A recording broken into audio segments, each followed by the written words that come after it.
that we actually shouldn't seek one thing, and we shouldn't be in one phase for a very long period of time. Instead, I created what I call my 8-4 rule, which is based on 8 months in Toronto, 4 months abroad. But it could be that you don't have to travel. It doesn't have to be 8-4. But the idea is we should actually seek contrast. We should actually seek the difference of two things. And so I look at my life as a triangle with 3 competing priorities.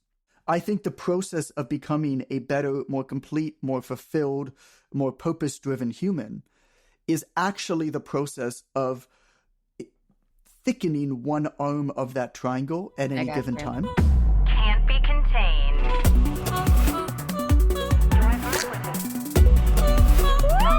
That's what I'm talking about.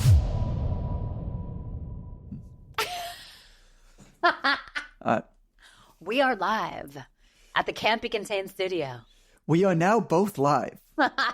Guys, we recorded studio. 10 minutes of a podcast, and then John's like, it says it's not recording you. So it was just John, which would have been amazing because you added a crap ton of value. But let's try this again. We could play that at the end. We can do that as like a bonus. I'm deep in book launch now, right? And so everybody's like, oh, pre-order 1 copy of my book and you get the lost chapter. It's like, yo, that just means the shit that wasn't good enough to put in the book. It's like, if you listen to the end of this, you'll get the 9 minutes of the shit that wasn't good enough to put on the podcast. It's going to sound so funny with just you and not me in there, just like you're talking to yourself or something. I know. Oh, Lordy. Well, we are back now. We are back. Midnight radio DJ voice. I love it. I think I missed my calling for a late night DJ. I don't think it's a DJ. I don't think it's a late night DJ you missed a calling for. It's the sex phone. Is that what you're calling? Is that what you're making a joke about? What are those numbers? The 1-900 numbers? 1-800-KITTY.com. I don't think it was 1-800. I don't think they worked for free. No, those bitches get paid. That's like the original. That's like the original OnlyFans is those sex hotlines. I think it's just now OnlyFans, right? Is that what's happening? Except it was like an 80-year-old dude who could throw his voice and sound like a sexy female because you couldn't see him. Yeah, but it's also 80-year-old dudes who are running these OnlyFans accounts. You think those bitches have the business acumen to be able to do that? No, it's run by dudes. Onlyfans.com/catfishing. Yeah, it's literally run by these like really smart techie nerd dudes. I don't know. Yeah. Let's not get into that. I'm told. I've heard from a friend of a friend of a friend. Yeah, exactly. Yeah. Imagine you're the guy behind it all. Is that how you built your $35 million empire, is through OnlyFans? The fitness thing's just like a friend. You know what? I mean, it's funny because I don't know anything about OnlyFans, but I do often think about if I chose an industry that was like an easier industry to exist within. Like the fitness industry, I mean, you think about what's easy to sell or what's a good product or service to sell. It's like, all right, there's 3 components of it, right? It works quickly, it doesn't hurt, and it's painless. Okay, what's the fitness industry? It takes a long time. Yeah. It hurts a lot. Yeah. Dude, I get it. It's the hardest product to sell. And so I think same about thing with emotional transformation, 100%. Same thing. And so I do think a lot about that. And I talk about this in the book. I mean, there are harder and easier paths to building a business. And as long as you understand the rules of engagement and you decide that you're going to opt for a harder path for reasons that can be quite noble, I think that's wonderful. As long as you knowingly accept that, because then you understand the rules of the game that you're playing. I think you as well, executing at like an 8 or 9 out of 10 on a level 4 opportunity. I think you could execute at a level 5 on a level 8 opportunity and probably have the same amount of success. Sure. Yeah. So like OnlyFans is probably a level 8 opportunity that you really need to execute at this point on like a level 3 or 4 on. Yeah. So maybe more than 35 if I would have. It is interesting though. I feel like for the amount of like effort and presence and time that I exchange with pause, I think to myself, am I getting the best ROI on my life force? Right. And I ask myself that question a lot. And the truth is I would die if I was operating a business that didn't have the social impact or like because the energy that I received back from my community, from my team members, from my clients, that's what gives me fuel to keep going and going and going. Because let's be honest, being an entrepreneur is, it's not the easiest path, you know? And I think first and foremost, and this is how I get through most of my days, is I really look at it as a personal development journey first before dollars and cents. There are these couple terms in linguistics that I really enjoy. It's called telic, T-E-L-I-C, and atelic. And telic describes an activity that has an end state. So if I'm going for a walk home, it's telic. If I am writing a book, it's telic. You know, it ends when I get home. It ends when the book comes out, right? Yeah. Atelic is an activity that doesn't have an end state. It's constantly going. And so what's interesting is that the same activity done differently or with a different purpose can be either telic or atelic. So going for a walk home is telic. Going for an aimless walk is atelic. I got you. See what I mean? Yeah. And so what I've come to realize is that the goal actually is to find a way to figure out how to thrive in the atelic within your atelic activity or within your telic activity. So there's always going to be goals. You know, I think system-oriented thinking, and I think enjoying the process, falling in love with the process, think, oh, that shit is great. I think it's also completely unsustainable. And I think no matter if something is perfect and idyllic all of the time, I think that's too perfect. And I think we become desensitized by it. We need struggle. We need strain. We need to have goals. We need to have something we're driving towards. That's how we become better and fill ourselves up as humans. But it can't be empty. You and I both know, through a lot of the communities that we're both in, a host of what I call opportunity hoppers. These are the type of entrepreneur who 7 years ago was some sort of design, you know, like they specialized in Facebook ads for dentists. Then that person started buying Ethereum and coaching people on Ethereum. Then they got into FX trading. Then at some point along the line, they got into the cannabis industry. And then they got into NFTs, of course. And then day trading stocks. Naturally. Yeah. And it's just, I mean, like the Venn diagram is a single dot. Like it's the same person. Yeah. And for some people, the love of the game and figuring out what the greatest opportunity is, you know, these people are now people who are experts in AI. And it's like, oh, so that's like a pretty amazing, dude. You became an expert in that this week. Yeah. Like, that's incredible. Right. And it's not for me, I guess is what I'm saying. Dude, I wrote a post about this yesterday. I was talking about, you know, marriage. I was relating people asking like, okay, you've been married for 3 weeks. Yeah, right, marriage. How does it feel? What has changed? And actually, like, I did not think that much would change, but it really has, because there's something that's come alive when I am all the way freaking in. Like, I am all the way in. Yes. And you know, there's a depth, there's a safety, I'm not seeing 3 years in the future, I'm seeing 80 years in the future. There's this legacy energy that is coming. Like, it's just different. Like, I'm like, no matter what, I'm going to be with this person. No matter what, like, I've committed to this person. And I feel with Pause, it's the same thing with my business. It's like, first, like, there's so many times where I want to be like, this was too hard, let me go over here. Yeah. We are doing way too good of a job and working way too hard at this to be getting the returns that we are currently getting. Right? Yes. Dude, there were so many years where I was like, are you kidding me? Yep. Like, I'm working 12 hours a day, I'm busting my ass, and then at the end of the day, I'm getting paid this much money.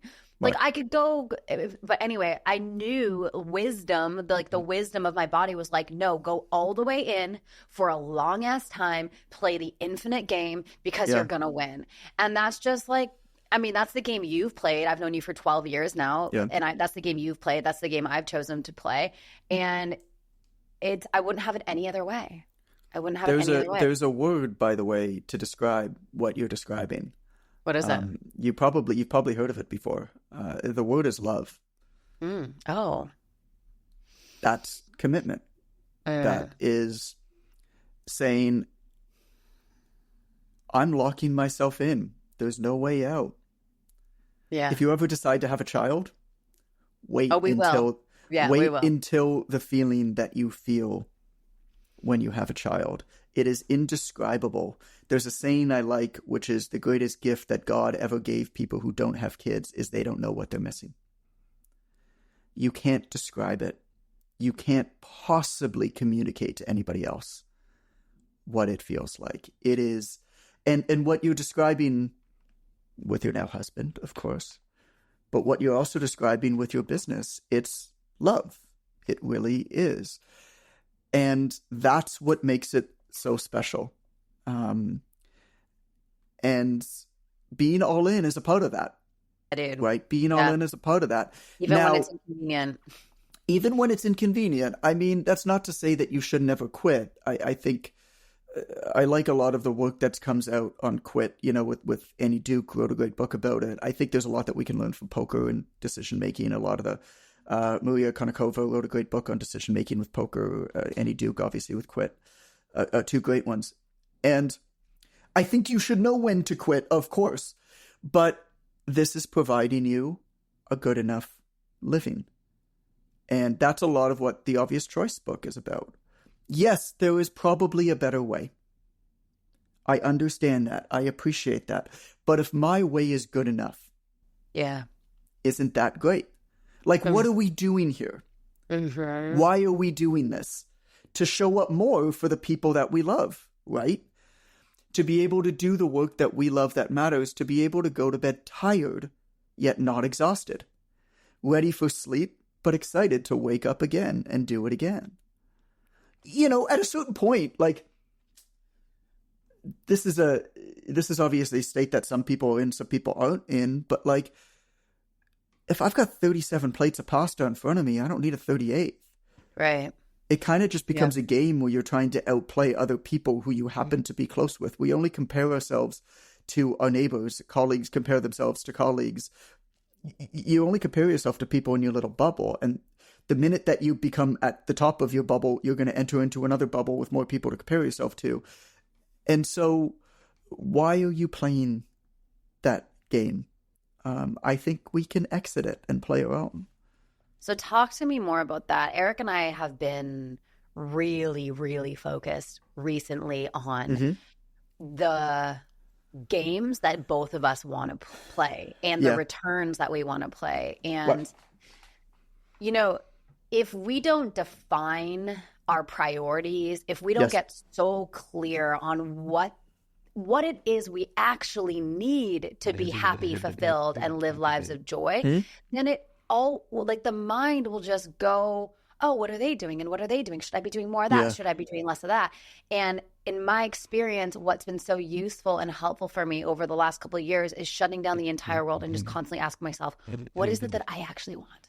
What actually makes me happy? And what I realize and what I've learned over the years is I don't need a lot to be extremely happy.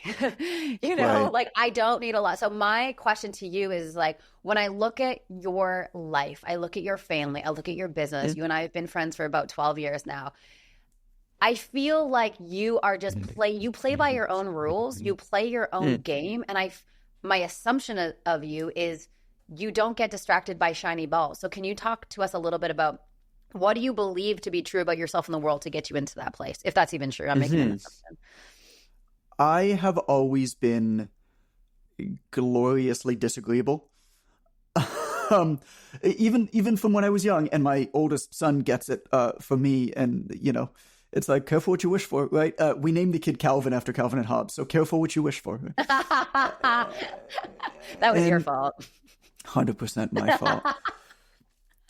Look, I mean, you and I are very different in one way, I know for sure, which is that you meditate. Meditation is a great way to become more present. Meditation's one way. I can't meditate. I get lost. I get lost instead. I've traveled and lived abroad 4 to 6 months every single year. This will be year 13 in doing that. And part of that is that when you explore new places, and exploration doesn't mean you have to get on a plane. We do things like Allison and I will do what I call I am here dates, which is we choose a random part of Toronto. We literally just like circle it on a map. We take a cab there, we bus there, whatever. We drive there, doesn't matter. And we know nothing. We plan nothing. We don't bring our phones. We don't know what we're going to do, who we're going to talk to, what we're going to eat, nothing. Right? There are ways to explore your own towns and get lost within your familiar confines. But one of the really beautiful things that I love is that I try to become unknown a lot of the time, because when you become unknown, it's a way of gently leading yourself back to yourself. You can test out being a different person and see how that feels. Like today, I'm going to go dancing because I don't know anybody here. And so who gives the shit? I'm going to dance offbeat like a fool because I'm a 39-year-old awkward Jewish guy who has no rhythm. Like, who cares? You know what I'm saying? Like, I don't know anybody here, so I'm safe doing that. Yeah. And in doing that over and over and over again, of course, it's like, oh, I kind of like this. Oh, I kind of don't like that. Oh, I kind of like this. And also, it has allowed me to empathize with a really wide variety of people and say, oh, there are different ways to live your life. There are different ways to, I don't know, like, what's the concept of enough with money? I mean, that's an interesting conversation, dude. Like, I had to, really a couple years ago, find my enough point of like, what is enough for me to live in the home that feels beautiful and nourishing, for me to eat like health. Eric and I have an unlimited budget for education and health. Those are the two things where we're like, but what is that number of like eating healthy, organic, farm grown food? Sure. And then, educating like, what is, and we got really clear on like, for our family, like, this is that number. Okay, great. Yeah. Now, between both of our businesses, what does it take for us to generate that? And anything on top of that is gravy. Right. Versus it just keeps, and we really maintain our lifestyle at a certain lifestyle, because I don't want to have the stress of being over leveraged, and that just creates more stress and anxiety. So it's just been an interesting I journey. believe in leaving tremendous amounts of space. I love, I don't know, was it this podcast we recorded that or the other one? But like, I don't know. You said being at half capacity. Yeah. I love that. Yeah, I keep myself at half capacity all of the time. And I mean, to me, that's resilience, right? The only thing that we can predict with any degree of accuracy is that unpredictable things are going to happen. And I'll give you an example from my own life. I'm, 2.5 months out from a book being released. I already signed the deal for the next book. That's already halfway done. I run 2 businesses. I have a 7-year-old and a 2-year-old. My wife got pregnant with our third. And actually, she's finally coming out of it now. But for the last month and a half, she was bedridden, sick. I mean, nauseous, right? Pregnant. Really bedridden. And so on top of everything that I was doing, which I did not anticipate, I'm caring for her. I'm caring for the home. I'm caring for the children. I already do like a lot of the school drop-offs, but I was also doing a lot of the pickups, making all the meals. And then on top of that, our neighbor 2 doors down, one of our dearest friends, got diagnosed with breast cancer. And she also has 2 daughters, and she is a cleaner, so she has no support, right? And so we're helping care for her kids. Like, I picked her kids up from school, and we had them over at our place while she was going through her first round of chemotherapy a week and a half ago. And so all of these things came on, right? And it forced me to reflect upon it a lot, whereby it's like, all right, now I'm full. You know what I'm saying? But any of those individual things happening would have tipped over, I feel, me in a previous life, where I was trying to really push at the edges of what I could possibly achieve, because I was always trying to get ahead. I was not going at a good pace. I had lost my way. Whereas now it's like, all right, I'm going to operate 2 gears down at any given time, knowing that these unpredictable events can happen. And yeah, it's going to be tough. Like, the last month and a half was very difficult, but it was nothing more than a challenge, right? As opposed to an unbearable undertaking. Mm-hmm. There's a process, Sam, that I love. I go through this in The Obvious Choice, but it goes into like this idea of really learning new skills. So I call it Leapfrog skills and then Leapfrog learning. And the idea is quite simple, which is that at a certain point in anybody's career, the information that they knowledge, that's the information or the knowledge that they acquire specific to their career, reaches a very serious state of diminishing returns. Basically, your customers really don't need a high level of knowledge in order to succeed in whatever they want to succeed at in being your customer. It's actually pretty low level. And so what a lot of people do in their industry is they continue to increase their baseline level of knowledge specific to their industry, as opposed to gaining complementary skills. I call them leapfrog skills that allow them to exponentially improve their success in their field. Basically saying, I know enough about what I know about. Not that I'm not going to continue to learn more, but I got to acquire these other low to mediocre level skill sets in order to exponentially improve. So like an example from my career is that like I was a mediocre to just okay personal trainer. But the reason why I did really well as a personal trainer is because I also gained a mediocre to low level ability to write. And I gained a mediocre to low level knowledge of behavioral psychology. You think you're a mediocre level writer? I think now I'm much better. But I think when I was 24... Like there's like very few people where when I see their shit on the internet, I have to pause and actually read it. You are one of those people, and there's probably like 6 people in that category. I think you're an exceptional writer. Thank you. Also, when I was 24, I was not, right? But now I'm 39, and my career has basically been writing. Right. You know, I've written 15 million plus words on the internet. This is my first traditionally published book, but I self-published 11 books and wrote a textbook and everything. So I've done a lot of it, right? But I'm saying at that point, I would have been low to mediocre at any of those individual things. But the combination of them made 1 + 1 + 1 = 10. And so I look at these complementary skills, and I call them leapfrog skills. You know, what are they? I name the top 5 in the book, which is behavioral psychology, writing, understanding money/wealth generation, for example. And then I have a process called leapfrog learning, which has 2 components. And this is where I'm going to bring it back to your conversation about what you and Eric spoke about, right, with money, is there's 2 parts. Number 1 is you give yourself 60 days to focus on it. And number 2 is you teach it to somebody else. Because the best way to learn is to teach. And the reason why it's 60 days is because I understand that I actually don't need to acquire a high-level knowledge of this. Yeah. Actually, by definition, I got to learn the basic 80-20 of this thing. Right, which can easily be done in 60 days with focus. Mm-hmm. The thing is, adults often stop evolving once they become adults because they never focus on one thing because we want to do too many things. And so what this does is it gives you permission to say, I'm going all in on building my own or my family's approach to wealth management. How do we think about money? What's our strategy? I'm going all in on that for 60 days. And I know that the other stuff I'm not going to do. And so here's what Allison and I did with that. This is a number of years ago now, but I went out and I read a few books first on the history of money and how money works and how debt works, just to gain a basic, here's how the central banks work, here's how debt works, just a basic knowledge. Like, I can never work in the industry, but I understand the terms now. Yeah. You can read one book and get that. You know what I'm saying? Then I went out and I tried to find as much as I could possibly find that was, I'm a reader, so I like reading, but you can listen, you can watch, whatever.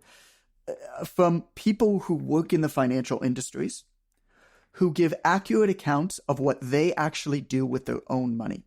Oh, interesting. Which is often very different than what they advise. And, so for example, over 70% of mutual fund advisors don't invest in their own mutual funds. Now, that's not saying that their mutual funds are bad. It's just that they're different games, right? A mutual fund is most often sold to people later on in life. It's a safety thing. It's not an aggressive growth thing. A mutual fund advisor is often younger and more aggressive. And so you start to learn these things, right? And so I wanted to know how these people invest themselves. And all throughout this process, when I'd come across something that I really liked, I'd say to Allison, or sometimes she was finding stuff, she was doing her own work. Allison's my wife, you know that. Other people know. She's awesome. And she is more audible, so she'd listen to a lot more podcasts and things. And so we'd pass back and forth stuff. And we had multiple conversations as we were learning this. And then we both sat down and we both mapped out and said, this is our family's approach to money. It's not a budget. It's here's how we think about money. Here's how we think about risk and debt. Here's where we're going to take chances or not take chances, right? Do we need to take chances? Does it matter just because other people are getting more rich than us taking chances? Do we need that risk? Right. Yeah. Because my approach is that actually mitigating against even the smallest risk of catastrophic failure is worth giving up a lot of potential gain. My opinion, right? Other people are different. Once done, I presented what I established as my 4 pillars of wealth. And I built a presentation and I presented it to my mentorship and we presented it on my podcast. So I taught it. Can you share them what they are? What are the 4 pillars? Well, I mean, basically different types of investing. So I got it. Conventional stock investing. Yeah. Long-term residential real estate. So like stock portfolio. Yeah. Bitcoin, not cryptocurrencies, but Bitcoin. Yeah. We have 13 rental units. So rental units. Yeah. And then reputation. Yeah. Personal reputation. I think is just as important to invest in as anything personal else. Branding, personal reputation. It's yep. Huge ROI on that. And then building, how we thought about those things and our approach. And that's helped us be very level-headed with insanity that comes up. But my point is, like, this is how we did it. And in 60 days now, we have this. And at the end of it, taught it to somebody else. And then I moved on to the next. I followed the exact same process with understanding, trying to wrap my head around how artificial intelligence and automation is going to redefine job roles in the coaching industry. I love this 60-day thing because there's many things that I've been wanting to dive into and learn, and it feels like, ooh, that's a big undertaking. Yeah. But if you chunk it down and go, okay, I'm going to spend 60 days. So right now, and it's not just because I just got married. It's just something that I've been wanting to do. I've wanted to become like a really good cook. Like it's just been a joke in my friendship group, like Sam sucks at cooking. And I just haven't had the interest, but I now have the interest. You can become a great cook in 60 days. Dude, 100%. Like I cooked the most bomb ass friggin' meal last night. But what's interesting is like in my early 20s, mid-20s, whatever, I was just like boss babing so hard. It was almost as if like, oh, cooking for my family or cooking is like a waste of time. That's beneath me. I'm going to delegate. I'm going to outsource it. And I did. But it's like there's such joy in like going to the farmer's market. Like that's like one of our Sunday rituals. We go to the farmer's market. We buy the best food. And then I come home and I create the recipe. And I'm it feels so joyful. I love that. I love that. So now I'm like, okay, I'm going to spend the next 60 days starting today to just like keep trying new recipes. Because last night I cooked a meal and I was like, this is so good. And it gave me so much confidence. But I love that. And teach it. So here's what you do. So after the job redefinition stuff, I created a white paper. I created a report on all of my findings about, I read 7 books. At that point, I read all of the books that existed on the thing. Not specific to coaching, just job redefinition as, what skills are going to be important, like that type of thing. And I created a document and I shared it with 5 friends. That was it. Like, you don't need to have a platform. You don't need to have a podcast, right? So what can you do here is when you come across something great, make a recipe book. Make the goal at the end of the 60 days to share Sam's sensational, savory. I love this. I can't think of another S. Sam's savory and sensational. Sensual. I wouldn't say sensual. That's a different book. That's the OnlyFans book. I mean, but you know what I'm getting at. Satisfying meals. And send it to 10 buddies. Yeah. Hey, can I be on the receiving end of all your learnings from now on? Yeah, I mean, I'll send you them. I'm not in one of these periods all of the time.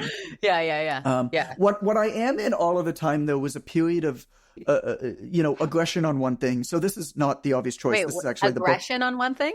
I'm in a period of aggression on one thing. I think what does that mean?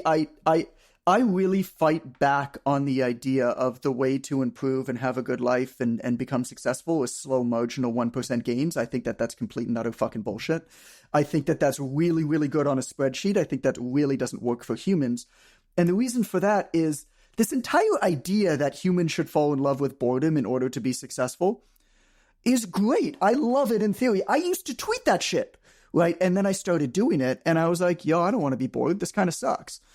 And so what I figured out over the years, and this is actually the next book, a lot of what it's about, is that we actually shouldn't seek one thing and we shouldn't be in one phase for a very long period of time. Instead, I created what I call my 8-4 rule, which is based on 8 months in Toronto, 4 months abroad. But it could be that you don't have to travel. It doesn't have to be 8-4. But the idea is we should actually seek contrast. We should actually seek the difference of two things. And so I look at my life as a triangle with 3 competing priorities. I've got, call it health, vitality, fitness, right? I've got relationships and community. And then number 3, I've got money, work, right? So if you picture each one of those things as an arm of a triangle, I think the process of becoming a better, more complete, more fulfilled, more purpose-driven human is actually the process of thickening one arm of that triangle at any given time. I got you. And strengthening the entire structure without letting the rest of the triangle collapse. But I don't think you can actively improve more than one of them at any given time. And so I'll take anywhere from 60 days up to 8 months. And I'll focus and I'll say to myself, because to me, a big proponent of this is guilt. I don't know if you're the same, but the minute that I'm reading fiction, I'm feeling guilty about not reading nonfiction. The minute that I'm actively working on my health or my fitness, I'm feeling guilty that I'm not putting that amount of energy into my business. The minute that I'm pushing forward on my business, I'm saying, oh, I can't be there the same way for my family. Or it's the gigantic balancing act. I feel you. And so I've got a checklist to make sure, I call it the wheels on the bus checklist, to make sure that the wheels stay on the bus for the 2 arms that I'm not. And so, what are the wheels on the bus for my family? Right? When I'm not in a period where I'm actively trying to really, really improve the relationships with my family, like that's still a priority. You know what I'm saying? Like I'm never missing breakfast. I'm never missing dinner. I'm taking my kid to school every single day. And I've got a minimum of 15 minutes on the ground playing with each kid every single day. I love it. And so as long as I maintain that, the wheels are on the bus. And that then gives me permission to say, but for this 3-month period, I'm finishing this goddamn book. Yeah. And thickening that arm of the work of the money triangle. And the same thing with fitness. I mean, fitness doesn't, God, my industry's going to hate me for this once I publish it, but the fitness industry by and large doesn't do a very good job because it's too nice to people. Like go into a gym. Well, it's too nice to people. Like walk into a gym and look around and like how many people there are happy with the results they're getting in exchange for the amount of time and energy that they're putting into it. And the reason is that the majority of those people there are not following a plan and they're not willing to aggressively focus on their fitness for a very finite, strict period of time. Yeah. You need to spend 3 months and be like, my sleep's got to be good, my nutrition's got to be good, and I got to follow a really well-designed, periodized product. And I am blown away. That'll jump you to the next phase. 100%. Six months before we got married, I was like, you know what? Fuck it. I'm going to go all in on my health in a way that I've always been athletic. I've been a dancer. Sure. I've always like worked out in a hill. But I'm like, I'm going to exhaust that extra like 20% that I haven't been. So I've never done this, but I hired a personal trainer. I worked with him 4 times a week. I measured everything that I ate. I made sure that I got 125 grams of protein every single day. And I could not believe the results that I was getting. I'm like, this is crazy. And it didn't take any extra time necessarily because I was still doing the things, but I was just doing them way better, to use your words, way more aggressively. I was, rather than being like, I think I ate enough protein today, it's like, no, if I didn't, I'm going to shove some meat sticks down my throat and make sure I do it. Right. And I couldn't believe it. I was like, that's amazing. I've taken a month off. I'm ready to go back in. Well, and so here's the key to all of that, is that what you just described is not sustainable habitually or financially. Yeah. That's true. That's just expensive. But what you've done is you've reset your normal to a higher level of functioning. Now with fitness, the way that the physiology of the body works is that we all operate on what's called a physiological or a homeostatic set point. Basically, your body becomes very comfortable in a physiological state of being. And it actually takes a significant amount of energy to move up or below that, right? So you become comfortable at a certain state.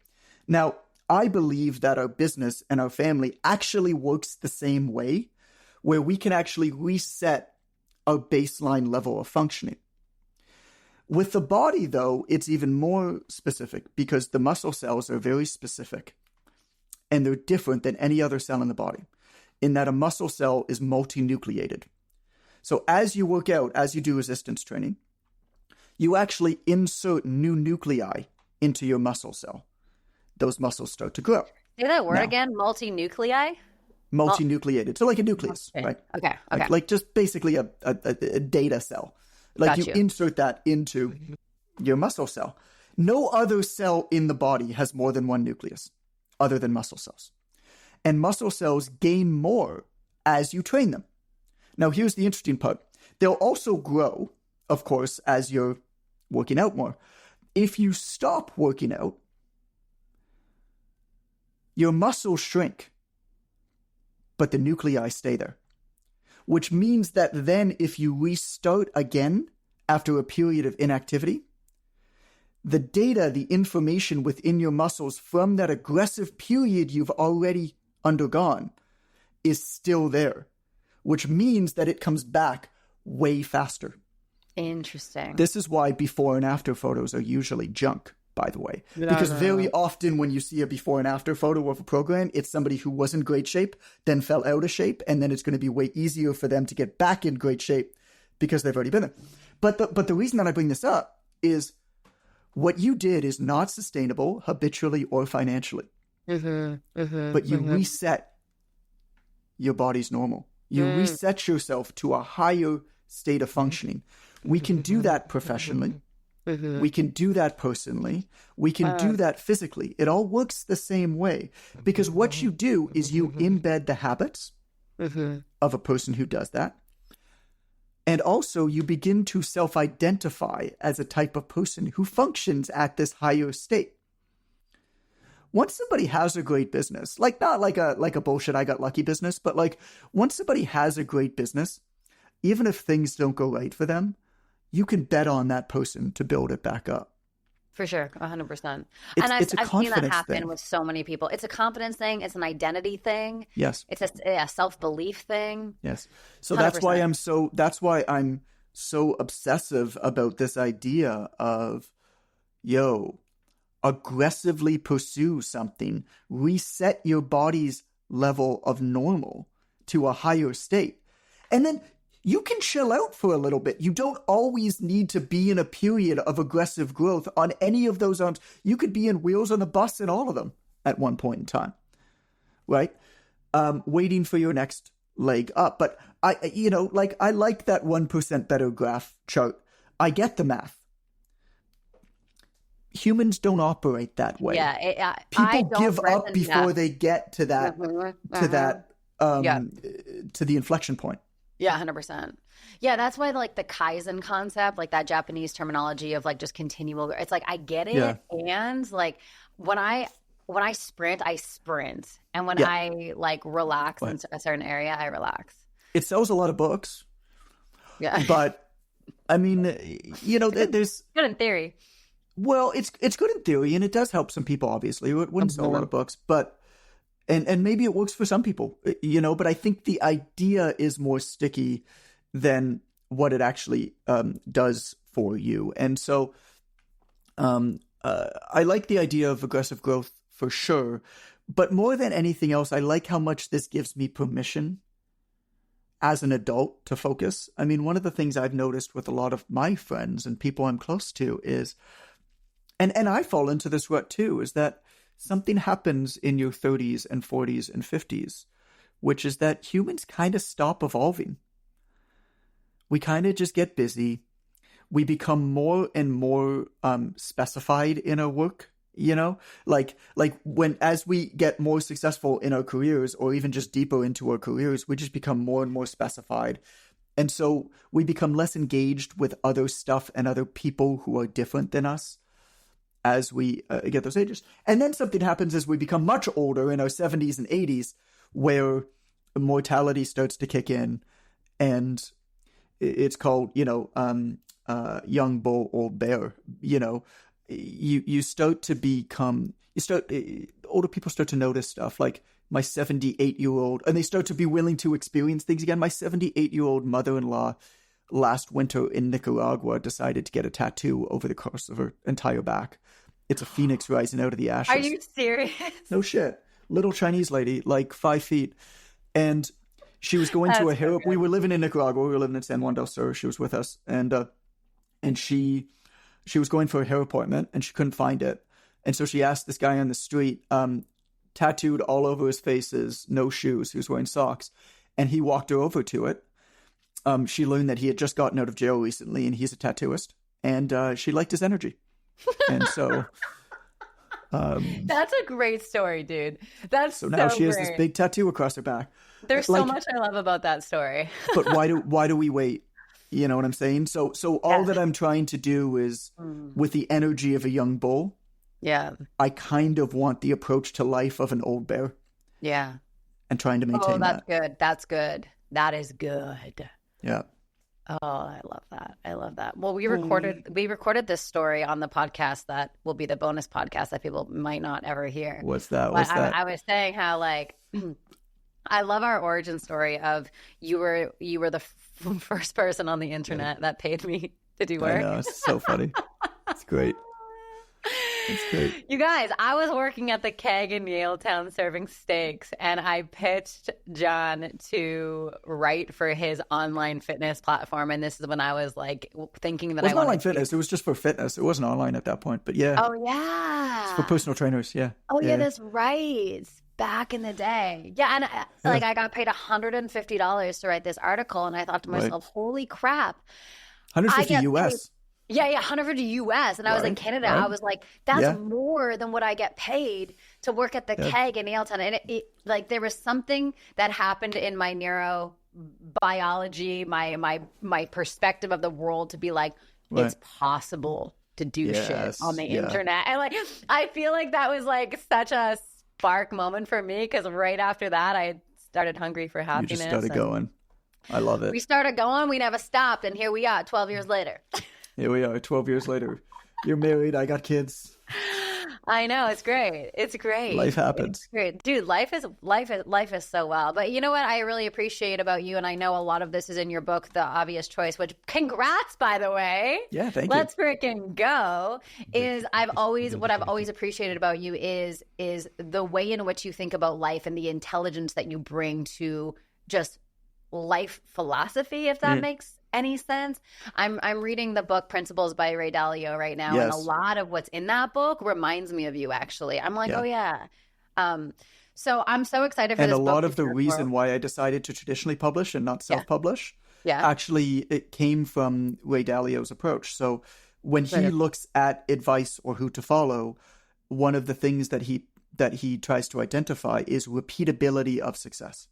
right? Somebody who's had success one way in one activity, no matter how big that success is, it actually may not have a lot. It doesn't mean that you can't take anything from it, but you can't really trust it yet.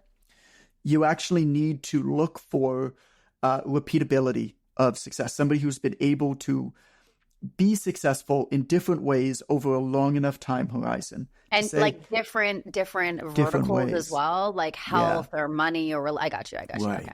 Like that person might have something worth knowing. That's fundamental. And so, I started this question of like, oh, do I self-publish? Do I traditionally publish? And I started looking around, and every single person that I admire as an author traditionally publishes, even though they have their own platform. Ryan Holiday, right? Like he has his own platform. He's a phenomenal marketer. He's written lots of books. He could easily self-publish, but he still traditionally publishes. It's like, all right, that's a really interesting data point. And so I'm with you. I like Principles. There's a fun backstory to that book too. That was actually produced by, the only reason that exists is because of the co-founder of Precision Nutrition, Phil Caravaggio. I don't know if you know that story. Yeah, of course. I know him. I don't know. I don't know that story real quick? Yeah. It's a fun story. So Principles by Dalio was a PDF on the internet, right? It was a free PDF on the internet for years. And it had, been downloaded like 1 million times. It was kind of this underground thing. And Phil came across it. And this is just an example of an entrepreneur just willing their way into existence. And so he came across this thing. And unlike the other 1 million people who downloaded it, he's like, this is great. This is an opportunity for me to do something great, but also to have something great done by me. And so what Phil did is he took the PDF. He hired one of the best book designers in the world, paid him like $40,000, and had illustrations, everything, and had one copy made of Principles. Beautiful copy made of Principles. Basically the book, as it is now. He had that all done, had one copy made, figured out a way to get in touch with Dalio's secretary. Had no connections to him, right? Figured out a way to get in touch with Dalio's secretary. She said, yes, send the book. I'll try to get him to take a look at it. Okay. He sent the book. He couriered the book over there. And he gets a phone call 2 weeks later. Hello, is this Phil? Yeah. Hey, Phil, this is Ray Dalio. I got your book. Love to meet you. Can I send you a plane? Stop it. Yeah, sure. Plane, private jet comes, picks up Phil, takes him to, I think it was Connecticut. I might get some of the details wrong. Takes him to Connecticut. Phil and Ray hit it off. Ray becomes it sits on the board of Precision Nutrition. Ray says to Phil one day and John Brody, hey guys, I don't know if you're thinking about selling your company, but the market conditions are as good right now for a company like yours that they will ever be. And there is a very good chance in the next, very soon, that lasting for 10 plus years, the market for businesses like this are going to tank. So if you're thinking of selling your company, you should put it up now. And they talked it over and they said, sure. And so Ray helped them, amongst other people, basically put their company up for sale. And that company ended up getting an absolutely absurd multiple. It was the largest private equity sale in the history of Canada. What? For that company. Yeah. I know the multiple, and it was just over 200 million it was somewhere around 200 million that they got for it. I know the multiple. I won't say what that is, but the number is pretty well known at this point, so I'm okay saying that. And that all happened. That's amazing. And that all happened. That is like entrepreneurial spirit because of that add book. As much value as, it's like one of our like family principles is like add as much value as possible. And that's an example of that. It's like you have this thing, you add as much value as possible. You just never know. You never know. And not with any expectation of return. Exactly. When I was trying to get the endorsements for the Obvious Choice book, I had really good advice from somebody named Charlie Hohen, who's a phenomenal book marketer. He was, he was Tim Ferriss's head of special projects. He was behind Who Meets Sati. He did a lot of work with Goggins on his book. he gave me some really good advice. He's like, don't go for your top 50 or 100 to get endorsements. He's like, choose your top 5, shoot for the moon. He goes, one of the best people in the world to endorse your book is worth more than 100 pretty good people. 100%. I mean, life works like that. Podcasting works like that. Yes. Podcasting works like that, you know? Power like, law distribution. Yeah. I mean, like our affiliate partners work like that. It's like we have the top ones that do the majority of our production. It's massive. And so he said, choose your 5 and hope that you're going to get one and spend the next year basically figuring out how to become friends with them. And that's what I did. I made huge donations to charitable foundations. I got introduced to one, and so that worked, right? And that turned into a friendship, which turned into an endorsement. But then another time, right, where it doesn't work is I got introduced to somebody through a mutual friend. He told me on Wednesday that he was available for 30 minutes in New York on Broadway to meet me. And so I booked a flight. I flew to New York at 11 a.m. the next day. And I went and met him on Broadway. I walked out of that meeting I met him at 6. I walked out of that meeting at 6:30, 6:45. I called a cab. I went to the airport. I came home. I tried to send him more value based off of the conversation. Helped him with a couple problems he was talking about that he had. Didn't respond to any of them. And then when I asked him for an endorsement, ghosted me. But again, there was no expectation with this stuff. There can't be. He doesn't know me anything. Or else I don't hold it against him. Exactly. Right. Exactly. But that's just how it works. Throwing shit at a wall and seeing what sticks, you know? And I got out of the 5, I got 3 on that list. Amazing. Right. Dude, well, I'm so excited about that. I'm so excited to share your work with my community. Obviously, you've been not only a dear friend for the last 12 years, but like someone that I really look up to and just so in integrity and so like